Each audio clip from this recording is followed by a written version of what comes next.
Então vamos lá, nós estamos aqui falando sobre crime organizado, parte 3. Nós estamos aqui justamente na natureza da colaboração premiada, segundo o entendimento do Supremo Tribunal Federal.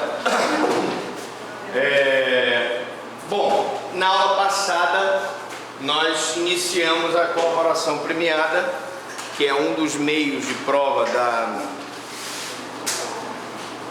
da lei de crime organizado, e eu preciso saber o que o Supremo pensa sobre esse acordo de delação premiada ou colaboração premiada. O acordo de colaboração premiada, segundo o entendimento do Supremo, é um negócio jurídico processual personalíssimo, portanto ele só pode beneficiar aquela pessoa que celebrou o acordo, que tem como objeto a contribuição do imputado para a conclusão dos trabalhos do juízo ou do tribunal. Então, é um acordo, um negócio jurídico, portanto, tem que preencher os requisitos da capacidade das partes, objeto lícito, preencher as formalidades legais. A capacidade das partes, só o próprio delator, através de advogado, pode celebrar. O objeto lícito não pode ser negociado, nada que não esteja dentro do parâmetro lícito da delação premiada.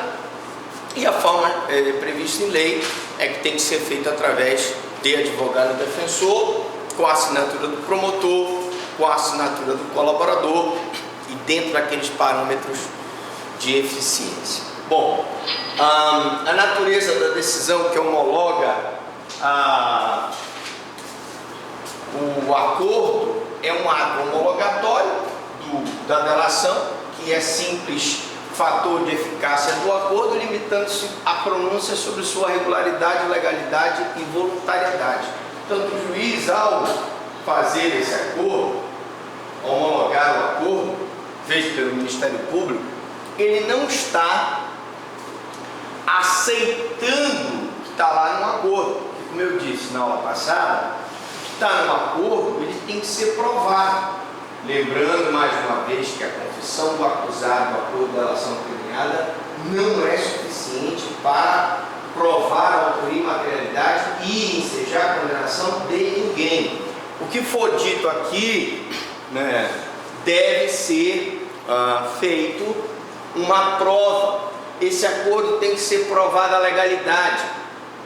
Portanto, ele tem que estar dentro dos parâmetros legais, como eu falei, objeto lícito, forma prescrita em lei, capacidade celebratória do negócio jurídico, regularidade e voluntariedade. Se o autor do fato ele for coagido de alguma forma a praticar essa conduta, nós vamos ter um problema sério de nulidade do acordo. Existe a impossibilidade do acordo ser impugnado por terceiros? Claro, porque se eu então permitisse que o acordo fosse impugnado pelo outro acusado, eu estaria inviabilizando o instituto da colaboração premiada, na medida em que o delator, quando ele faz o acordo, ele está delatando o terceiro.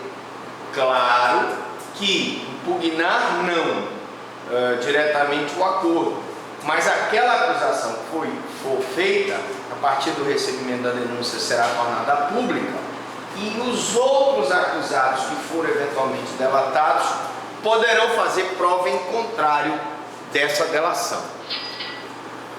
Bom, parte número 2. Agora eu quero falar um pouquinho do segundo meio, que é a captação ambiental de sinais eletromagnéticos, ópticos ou acústicos. Atenção, vamos falar de captação de sinais eletromagnéticos, ópticos ou acústicos como meio de prova para autoria e materialidade do crime organizado. Bom, então o que é essa captação ambiental? O inciso 2º permite então a interceptação ambiental de sinais eletromagnéticos. Então é a famosa escuta, né? ambiental, em que você coloca um aparelhinho, e esse aparelhinho, então, ele tem o objetivo de captar a conversa dos interlocutores. Vamos para algumas situações interessantes. Primeiramente, se essa captação ambiental é do conhecimento de todos e todos estão de acordo, não existe nenhuma ilegalidade nisso. Se a captação ambiental é do conhecimento de uma pessoa e não está de acordo com a de outra, aí sim existe um problema da ilegalidade. E se a polícia ou o Ministério Público faz essa captação sem autorização judicial, aí não vamos ter ilegalidade também. Porque essa captação ambiental de sinal eletromagnético, óptico ou acústico, ela precisa de uma autorização judicial. Outra pergunta, tá? Então, o seu registro e análise, ele se dá mediante circunstanciada autorização judicial. Portanto, ele tem que pedir, ou a polícia, ou o Ministério Público, e o juiz tem que conceder. Se a gravação for feita sem autorização, eu estou violando o direito da pessoa e, portanto, nós vamos ter uma ilegalidade dessa captação. Essa prova vai ser uma prova ilícita, ok? Portanto, captação tem que ser feita com autorização judicial. A interceptação ambiental é a captação da conversa entre interlocutores, como eu disse, por um terceiro que esteja no mesmo local, ambiente em que se desenvolve o colóquio. Então, um terceiro para captar uma conversa entre duas pessoas, ele precisa dessa autorização judicial, no caso da polícia ou do Ministério Público. Se ele não tem essa autorização judicial, essa captação é prova ilícita. Oi, põe. No texto da lei está a captação ambiental. O texto da lei? Sim. E depois eu volto e falo interceptação, que é um tipo de captação. Não, eu estou dando algumas formas como ela é feita. Eu posso ter uma captação ambiental ou uma interceptação ambiental. Captação ambiental ou interceptação ambiental são termos equivalentes. Já vi alguns textos que falam que são três tipos, né? A captação, a interceptação e a gravação. Né? Sim. O senhor falou, né? O interlocutor, os dois sabem, tranquilo. A interceptação, que uma captação, uma das pessoas conhece, está sendo gravada aquela ambiente, outra não. E quando os dois não tiverem, seria a interceptação. Perfeito. Interceptar é justamente isso. É uma invasão numa ligação telefônica, por exemplo, entre duas pessoas, em que a justiça autoriza esse acesso, ela intercepta essa ligação, aí é caso de interceptação. A captação ambiental, você está aqui num ambiente e a pessoa está com um gravador aqui e está gravando a conversa. Isso é captação. Mas eles, nesse sentido, eles são equivalentes, embora não seja equivalente. Tá? Tanto essa captação feita por um policial infiltrado tem que ser feita com autorização judicial, muito mais a interceptação telefônica também tem que ser feita com autorização judicial. Mas isso eu entendi, professor. É a autorização judicial do volta aqui. Oi? A captação ambiental, ela precisa de uma autorização judicial. Precisa. Solicitada pelo delegado ou pelo Ministério Público. Precisa. Informando. Existe indício de autoria, prova da materialidade. Vou infiltrar Não vamos falar de infiltração agora. Por exemplo, está fazendo um acordo de colaboração premiada no decorrer da persecução penal. Solicita ao juiz, diz, olha, a gente vai mandar esse colaborador aqui, ele vai... Primeiro tu consegue expedir a infiltração dele. Depois, se ele vai fazer uma captação, ele vai levar um gravador e vai fazer a captação. Parece que foi o caso do Jóia, né? Os batistas lá fizeram uma captação, diferente da interceptação, em que você pede uma autorização judicial para interceptar uma ligação telefônica.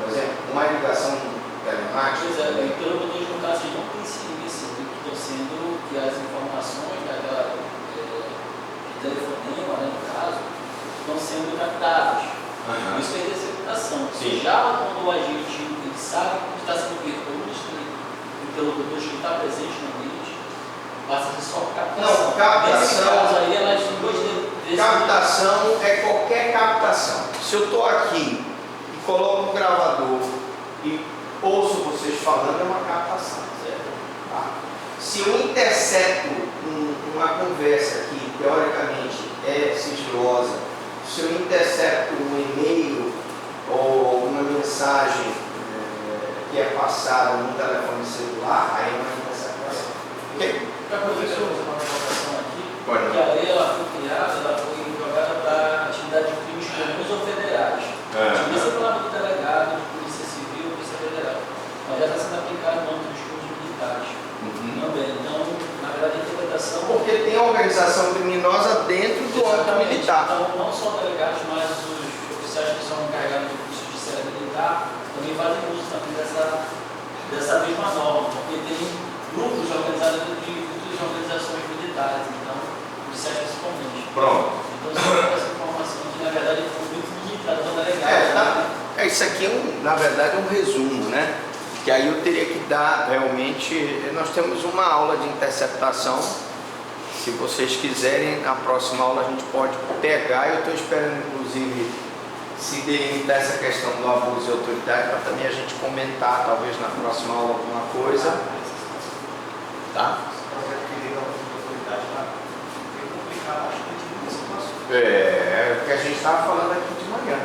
O abuso de autoridade ele vai complicar a atuação naqueles dispositivos em que a interpretação é subjetiva e não objetiva.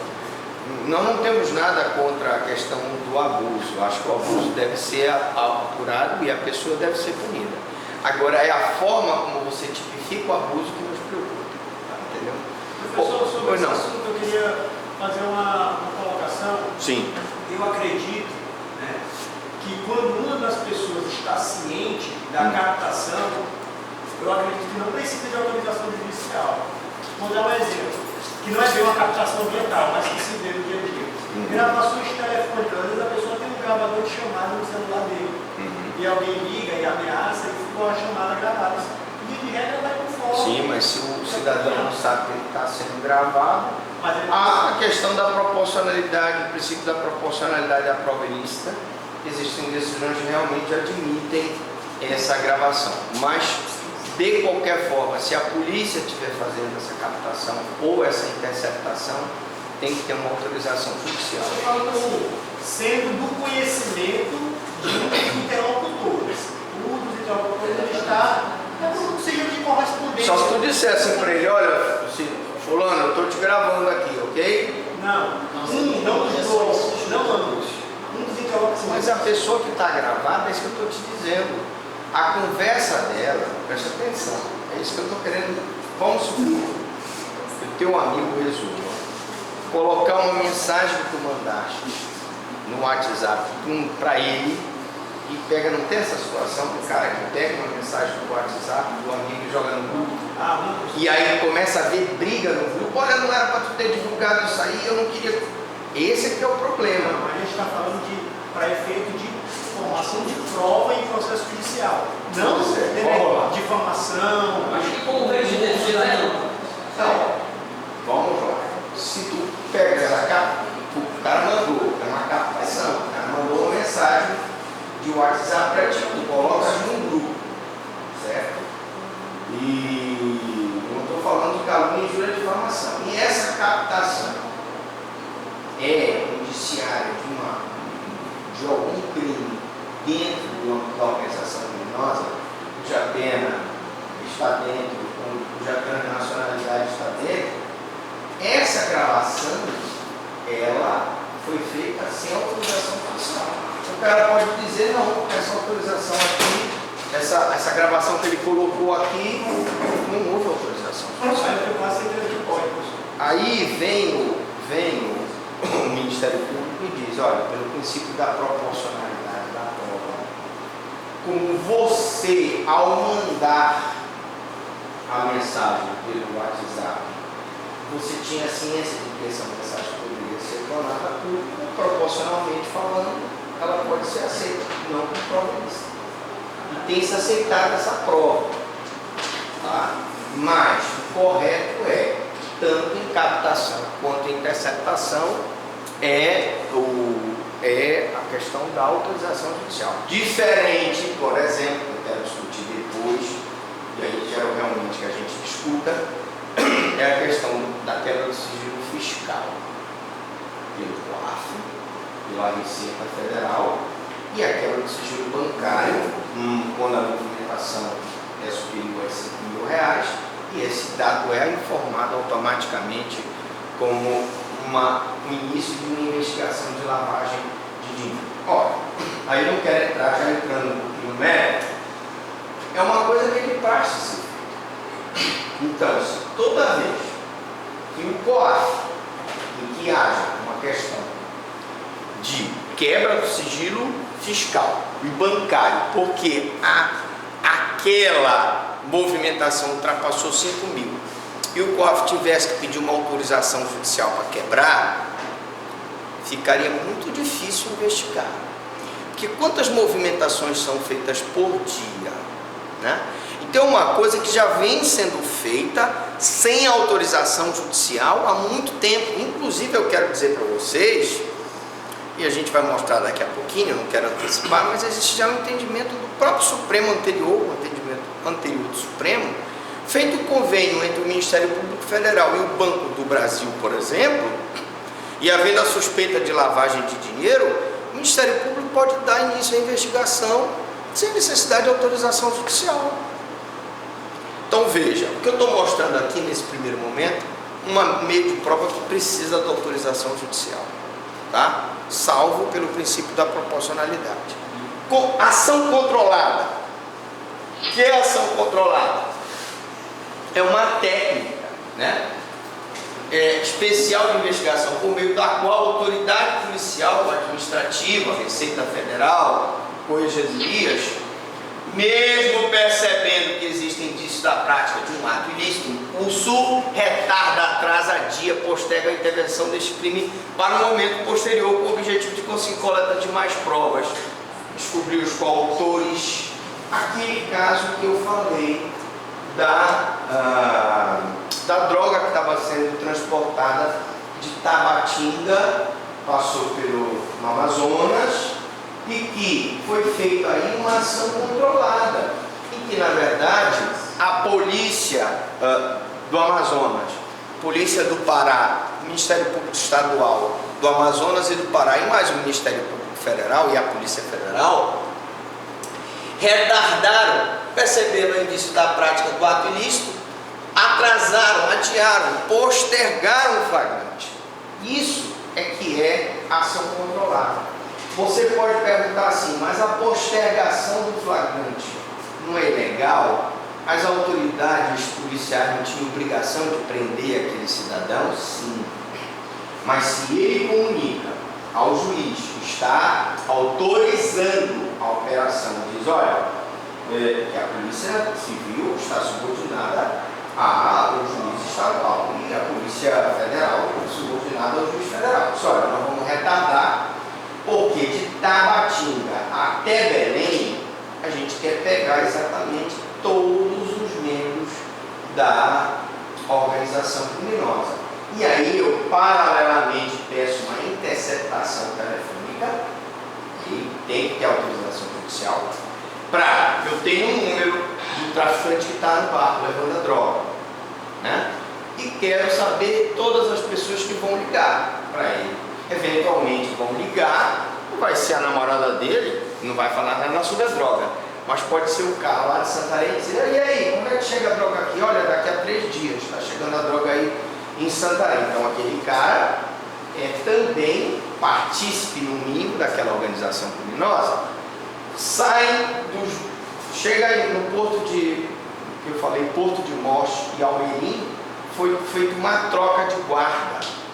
Não sei aonde, lá no Amazonas também, uma parte da tripulação, os seguranças saíram e entraram outras pessoas, tudo fotografado.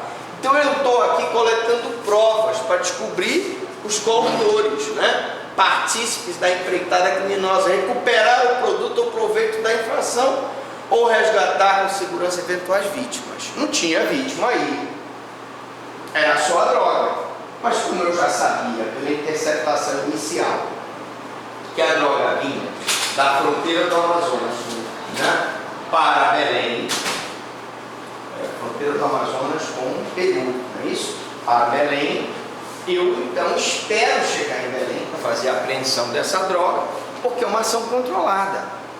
E eu estou respaldado, inclusive se necessário, com um agente infiltrado, se eu tiver a autorização judicial.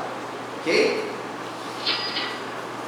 Bom, então essa atuação retardada da autoridade significa que a autoridade ela pode constar que existe uma infração penal em curso, que foi o caso, ela pode então retardar a tomada das providências necessárias, que foi feito. Eles retardaram, gente, parece que demorou quase 15 dias de lá, eu não sei, se eu estiver errado alguém pode me dizer, mas era um barquinho que transportava a droga de lá de Tabatinga até Belém, demora muito, não sei se porque vai contra a maré, uma coisa assim, mas eles retardaram e nesses 15 dias, 13 dias, sei lá, que passou a operação, eles foram descobrindo, claro que eles apareceram, todos os partícipes dessa organização criminosa. Então retardaram, sabendo que ela está em curso, poderão então retardar as providências necessárias para a prática e podendo até mesmo realizar a prisão de pessoas que se encontram em flagrante delito quando for conveniente. Evidentemente que eles só deixaram para apreender a droga aqui em Belém. Algumas pessoas pontualmente foram presas lá no Amazonas, depois, para não assustar, né? E foram presas aqui no estado do Pará, além de pessoas que eu falei que a Polícia Federal prendeu também envolvidas uma outra rota que vinha ali pelo Iapoque, droga que vinha da Colômbia, por ali por cima, vem uma rota também que a gente conhece, que passa pelo Iapoque, tá? E às vezes vem por Macapá, vem por Santana para Belém. Aqui em Belém tinha um cidadão chamado, agora eu posso falar, porque ele já está morto, chamado Paulista, e cidadão que, como o próprio nome diz, por duas coincidências, ele era paulista mesmo, e ele colocava essa droga em São Paulo, como às vezes por normalmente transporte rodoviário, e esse paulista então estava desviando dinheiro do tráfico, né? E como é que nós descobrimos? Porque ele já tinha inclusive uma padaria. Só que os traficantes lá de Macapá não ficaram satisfeitos nada com isso, né? E mandaram 2 pistoleiros lá em Ananindeua, onde esse paulista já tinha uma padaria, já estava montando inclusive um supermercadozinho, e mataram esse paulista, ou pelo menos entraram na padaria, atiraram no paulista e atiraram, não sei se eu já contei essa história aqui, mas eles atiraram no paulista e atiraram na mulher dele. O paulista morreu realmente na hora. A mulher, como ela caiu para trás do balcão e tinha sido atingida gravemente, os caras nem foram verificar se a mulher tinha morrido. Então, essa mulher foi socorrida com vida e sobreviveu e fugiu para um município aí, que eu não posso dizer qual foi, e nós conseguimos localizá-la. O Ministério Público, tá? Do Estado do Pará. Essa mulher foi trazida desse local, com uma escolta de 2 policiais da nossa assessoria militar, os gabinete militar, e ela foi a única testemunha que depois conta esse mandante, que estava preso aqui já, porque ele veio para assumir a tal padaria, que na verdade era apenas um entreposto do tráfico, e ela prestou depoimento, caracterizada também, não me lembro, acho que estava de boné e óculos, para não ser identificada, e o cara foi condenado. Trouxeram também o melhor tribuno lá que eles tinham lá em Macapá, e eu era nessa época promotor do júri em Ananindeua. E depois que terminou o júri, nós colocamos ela também sob a guarda no gabinete militar. Ela pegou o barquinho dela e sumiu no mar. Mesma situação desse júri que nós tivemos, para que vocês saibam o Ministério Público investigou onde estava essa testemunha ameaçada de morte, irmão do pistoleiro, foi buscar essa testemunha onde ela estava bastante longe, posso lhe dizer. Nós trouxemos essa testemunha com escolta de avião, e essa testemunha veio e prestou depoimento, e hoje já foi, porque ela está ameaçada de morte, já está em local incerto, não sabemos. Mas eu quero dizer com tudo isso que a polícia fez todo esse trabalho, e esse trabalho não só desencadeou a prisão dessas pessoas todas, como desencadeou a prisão do cara de Macapá, como gerou provas para esse júri que nós fizemos em Ananindeua há muito tempo atrás.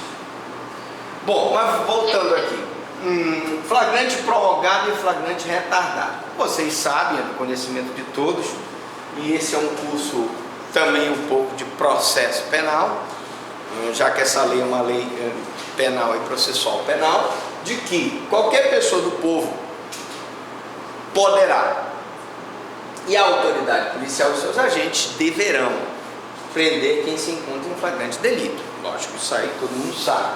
Mas, quando se trata de organização criminosa, eu tenho as duas espécies de flagrante, tá? O flagrante facultativo, que é o efetuado por qualquer pessoa do povo, onde o seu exclusivo e absoluto critério, você não quer se envolver, não prende o cara. Não é obrigado. Você é uma pessoa do povo. No caso do fazendeiro lá, eu não vou mencionar o nome, o sindicalista estava na casa dele, o pistoleiro chegou lá, deu tiro no sindicalista na frente da casa, deu tempo ainda do sindicalista se agarrar com ele e cair para dentro do buraco. E quem prendeu o pistoleiro foram os populares. Era um flagrante facultativo. Se a população não quisesse prender o cidadão, não teria prendido. Mas como o sindicalista era um cara querido, ajudava a tirar pensão da galera, né, aposentadoria, eles ajudaram lá, amarraram o pistoleiro com uma corda no pescoço e chegaram e iam matar o cara de porrada. Mas a população segurou. Bom, mas aqui eu tenho o flagrante obrigatório, logo em seguida as autoridades foram comunicadas e, sem nenhuma discricionalidade, a autoridade policial foi lá, identificou o pistoleiro e prendeu. Obrigatoriedade da polícia. Prendeu o cidadão e foi preso flagrante, foi julgado, condenado a 21 anos. Beleza, sempre mais fácil, né?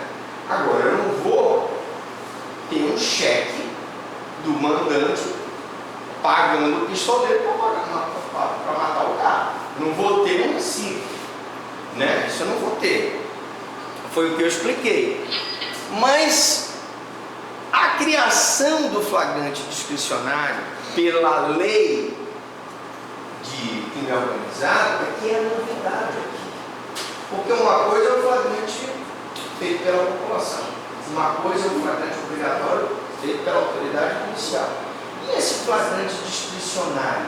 Quer dizer, professor, que no caso de organização criminosa, a autoridade policial pode retardar a prática de ato de prisão por conta de ter descoberto que se trata da prática de uma organização criminosa e com isso, então, não prender o cidadão? Porque vejam, convenhamos, não era muito mais fácil, a polícia não daria muito.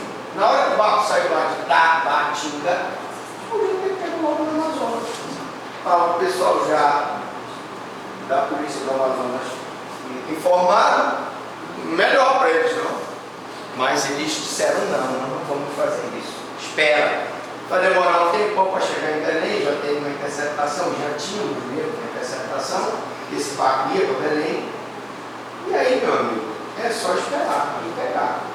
O trabalho é esse. Então nós criamos aí uma espécie de flagrante discricionário, que consiste em retardar a interdição policial do que supõe a ação praticada por organizações criminosas ou a elas vinculadas, desde que mantida sob observação e acompanhamento para que a medida legal se concretize no momento mais eficaz do ponto de vista da formação de provas e fornecimento de informações. Eu não posso dizer quem foi, não posso dizer quantas foram, mas eu posso dizer que nós tivemos a gente para